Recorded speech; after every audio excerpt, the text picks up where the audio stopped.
We have to be equipped in educating, especially young mothers. Framer Mella is a United Methodist leader at Southern Philippines Methodist Colleges. The school opened in 1994 as the only Methodist college on the island of Mindanao. There are core subjects.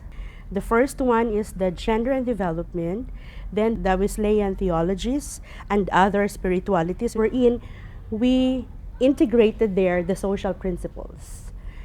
The other one is the peace education and cultures of Mindanao. The last one is environmental justice and integrity of creation, wherein geotheology is part of it.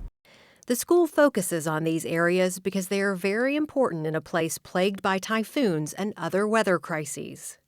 Mella emphasizes that the college also holds the Wesleyan social principles as strong guides in all they teach.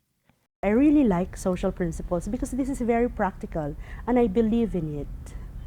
And, if I am asked, why is it that you still use social principles? We already have Bible, we already have all of these things.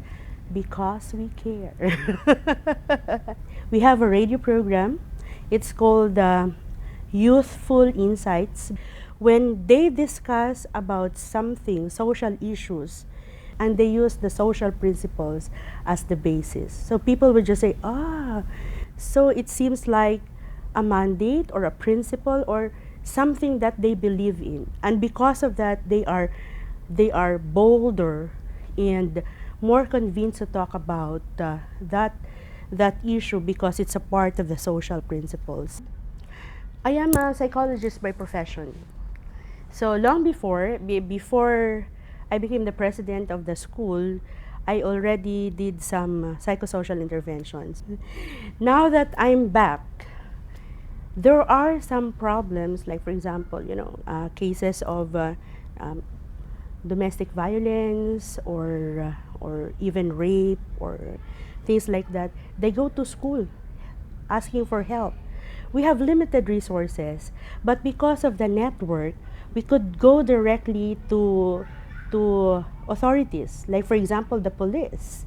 We found out that about 80% of our students who are studying to become deaconesses later on and pastors are victim survivors of domestic violence or sexual harassment.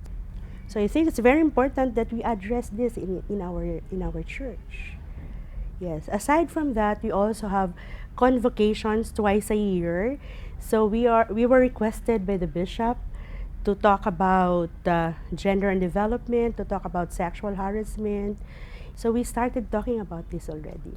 Family planning in the Philippines is acceptable in a sense that they are using it. Many women are using different methods. I am a product of family planning. My mother used IUD when she was still younger.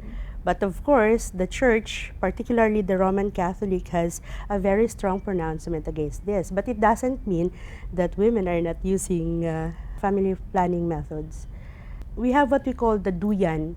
This is an organization of young mothers who are students at SPMCI.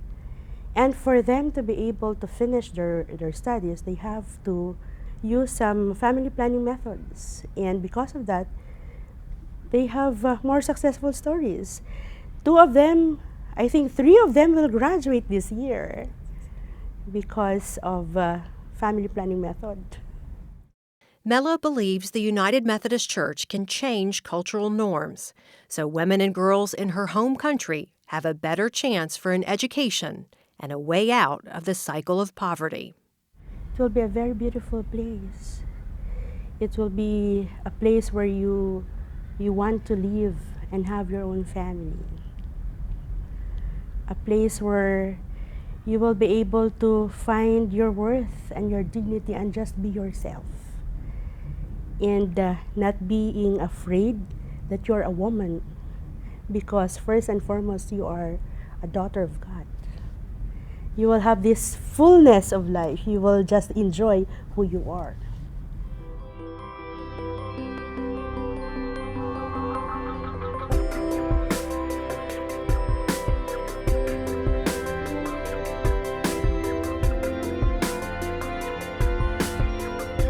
This video was brought to you by the people of the United Methodist Church through World Service donations.